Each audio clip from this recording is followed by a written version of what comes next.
నీవు కూడా ఏ భయంలో నుంచి వెళుతున్నా సరే, ఏ అనుమానము సాతానుడు నీలో రెచ్చగొడుతూ ఉన్నా సరే, నీవు నేను ఒక కేక పెట్టాలి. ఏమిటి అది?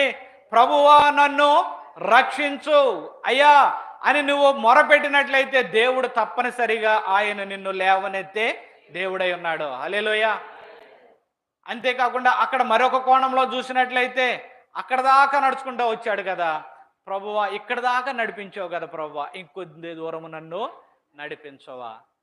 మనం కూడా మన యొక్క ఇప్పటిదాకా నన్ను నడిపించావు ప్రభువా, ఇక నువ్వు నన్ను నడిపించుము.